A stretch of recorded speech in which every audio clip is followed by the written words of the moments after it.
Dua, wa man iftasada fa akala malihan fa asabahu bahaqun aw jarabun fala yalumanna illa nafsah.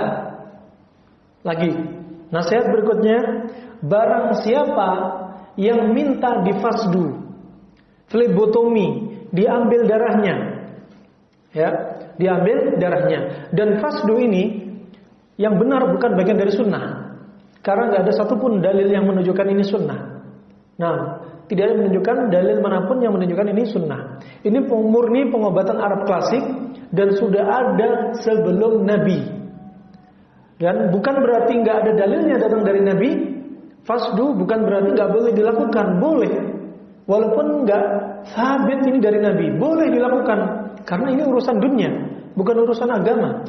Maka boleh dilakukan fasdu. Dan fasdu terkadang ada orang yang mengkritik, kenapa sih pakai fasdu? Kan lebih baik donor darah. Ya, lebih baik donor darah, jangan dibuang-buang darah. Lihat dulu, ya, perhatikan baik-baik. Fasdu dengan donor sama dalam satu sisi, beda dari sisi yang banyak. Sama dalam satu sisi, yaitu sama-sama ngeluarin darah. Sama-sama ngeluarin darah. Bedanya banyak. Pada donor darah yang terjadi hanya pada satu titik vena yang sering dilakukan, yaitu pada vena basilik yang di tengah. Adapun fasdu ada sekitar 33 titik di hidung. Ya, kemudian di ujung hidung bagi orang sering pilek. Kemudian untuk orang yang mukanya merot di bibir, untuk orang sakit gusi di bibir, di pojok bibir. Kemudian untuk orang darah tinggi di samping kepala, samping mata. Untuk glukoma juga samping mata. Kemudian untuk pusing darah tinggi bisa di tengah, ya, dan di kepala tengah, ya.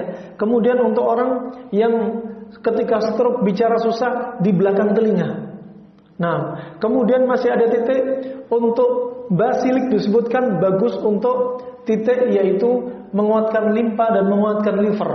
Adapun titik yang berikutnya titik qaifal yang menjular dari jempol sampai atas, sampai pinggir luar, sampai lengan atas, itu berfungsi untuk menghilangkan uap yang ada di kepala. Uap yang di kepala ini kalau berlebihan dalam kedokteran klasik akan menyebabkan stroke, akan menyebabkan vertigo, migrain dan lain sebagainya. Sampai Nabi ketika bertemu orang Badu, makanya Nabi menyebutkan kronologi orang sakit kepala.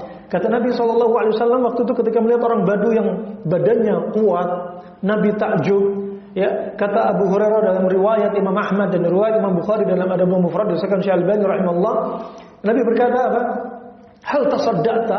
Setelah tanya, kamu pernah kena demam? Enggak pernah kena demam. Ya, kemudian Nabi lanjut bertanya, hal tasaddaqta? Kamu pernah pusing? Kemudian kata orang Badu, Mas sudah, apa itu pusing? Demam enggak tahu, pusing enggak tahu. Saking enggak pernah sakitnya. Kemudian Nabi SAW bersabda, ya, bahwasanya pusing adalah rihun ya'taridu fi ra's wa yadribu al-'asab. Pusing adalah angin yang berputar-putar di kepala, menumpuk di kepala dan menekan dan menyerang saraf. Nah, itu angin. Ya, disebutkan dokter klasik Cina dan Arab, stroke itu karena angin menumpuk di kepala. Ya, juga termasuk pusing karena angin menumpuk di kepala. Dan untuk angin yang menumpuk di kepala paling bagus di fasdu di daerah qaifal. Kemudian ada fasdu di daerah kaki namanya fasdu titik as-safin. Bagus untuk orang yang mengalami varikokel. Ya, pada masalah yaitu kaum laki-laki. Ya, dari saluran kaum laki-laki. Juga bagus untuk mengatasi masalah di rahim. Juga ada titik irqun nasa untuk mengatasi isialgia. Kalau pengobatan dari Nabi isialgia, obatnya dengan ekor kambing. Kalau kedokteran Arab klasik dengan fasdu pada titik irqun nasa. Masih banyak titik lainnya. Dan ini nggak sama dengan donor darah. Nah, karena apa? Donor darah yang dicari memang pembuluh darah besar. Adapun fasdu mau kecil mau besar tetap dicari sesuai dengan titiknya. Karena ada sebagian pembuluh darah yang kecil tidak bisa pakai jarum, ya, untuk jarum donor nggak bisa, tapi pakai pisau fasdu atau jarum fasdu, dia lebih kecil dari jarum donor darah, dia bisa keluar. Nah, ini banyak bedanya. Kemudian pada kasus donor darah ada kontraindikasi. Seperti siapa? orang yang tensinya tinggi nggak boleh donor lebih dari 140. Orang yang kolesterolnya tinggi nggak boleh donor. Orang asam urat tinggi nggak boleh donor. Orang kencing manis nggak boleh donor. Orang HB dia 18 nggak boleh donor.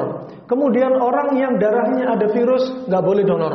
Orang habis kena COVID nggak boleh donor. Nah, ini nggak boleh donor. Sedangkan ini penyakit orang yang rata-rata tinggi, termasuk penyakit ekses. Kalau ekses adalah unsur yang menumpuk di dalam tubuh, kalau nggak dikeluarkan bisa meledak. Seperti apa? Tensi terlalu tinggi, kemudian menekan otak, bisa pecah pembuluh darah di otak. Maka harus dikeluarkan. Kalau nggak bisa donor, gimana lagi kalau nggak fasdu?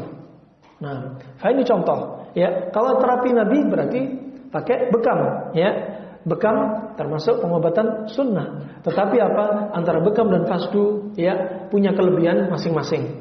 Bekam di musim dingin tidak sesemanfaat fasdu di musim dingin.